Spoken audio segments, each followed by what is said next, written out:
What is up, peeps? Welcome back to more CS News. We got a banger of an episode today. I want to kick things off by saying, hey, this coffee mug right here is a gift from my girlfriend. Just because I know you guys are going to have to stare at it the rest of the video, and maybe we're going to have questions. It was a gift, and it has inside of it chocolate milk and espresso, which some of you guys have been questioning. One of you guys yesterday called me a matcha guy, and I'm going to try not to take offense by all of that. But also, it's a crazy day because yesterday, in the last 24 hours, we have had a lot of back and forth, a lot of updates, and the biggest of which, it's not Siuhy, okay? It's Stewie2k, now officially back to NACS, and Wildcard announcing him as a part of their roster for the PGL Astana qualifier. And Stewie, seemingly out of nowhere, will now be back with Wildcard. As of now, one of your better and only North American teams out there who have been playing quite well, and especially to end last year, we saw their major run. So to make this change maybe has some people asking questions, like it's interesting timing, it's curious to make this change, maybe a little risky by some eyes out there,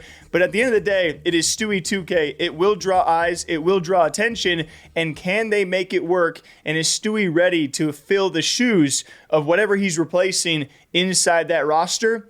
A lot of questions do remain. I'm super excited nonetheless because about 2 weeks ago, it was Stewie saying, yeah, like I'm going to come back eventually this year. And then about 2 weeks later, he has now been signed. Now beyond that PGO qualifier, where will he go?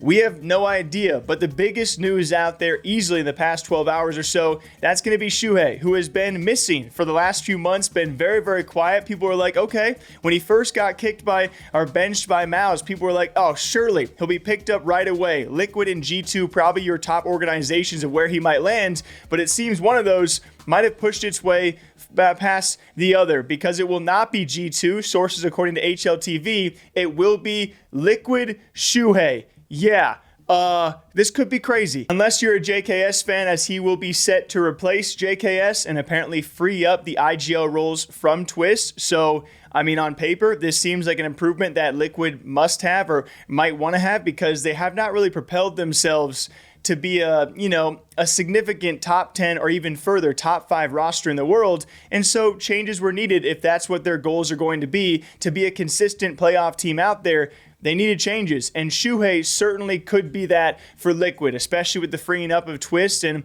unfortunately for JKS, the question now is, where might he land? Where will his career go after this? Because he's seen success in a lot of the places he has stood in for and then made a semi-permanent home about. So you lose one great person, but you're replaced by a great IGL who is highly touted in Siuhy.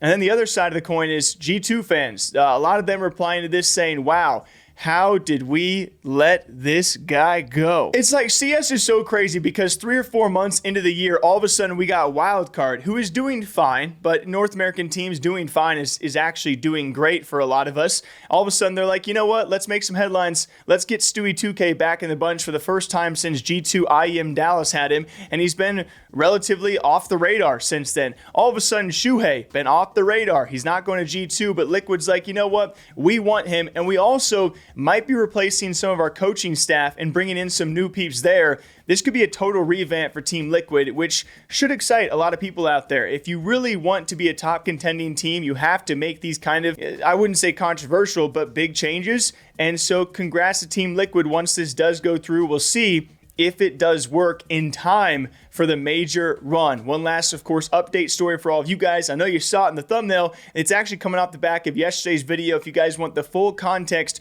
around the JL versus Xantares beef. Now, I didn't think it was that big of a deal, just to clarify, but now a lot of people are saying a lot of things around JL, which we do not appreciate, okay? All you people got to remember who has been carrying the scene when it comes to trash talk and entertainment for the last year or so. It's the boy JL. All of a sudden, he's got this beef with Xantares, and a lot of haters have come out of the woodworks, albeit it's a bit of a weird situation because apparently it is tied to the Xantares shooting his body clip, which we played for you yesterday.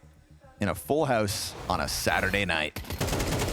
That arena is awesome. It's going to be very special for whoever gets to compete there. We're let really alone make losing grand our finals. marbles now, aren't we? And this is what led to JL then refusing to handshake Xantares after the match, which also went viral. And now we have the apparent reason for that being done, which is what we expected and talked about yesterday. that being the shooting bodies clip. Apparently, JL was not a fan of that. Saying to this person in Twitter DMs, he said, hey, he was shooting my body after an eco round while destroying us 11-5 or something like that. So I decided not to do it as I felt he was disrespectful. He made the choice to shoot my body. I made the choice to not shake his hand. It's not that serious. To which a ton of people were like, if it was not that serious, why would you not just shake his hand? And I won't even read. I mean, this is why I probably should stay off Reddit, to be honest. The comments on Reddit were horrendous, calling him utterly soft, saying go back to Valorant. It's like the flip of the script on JL.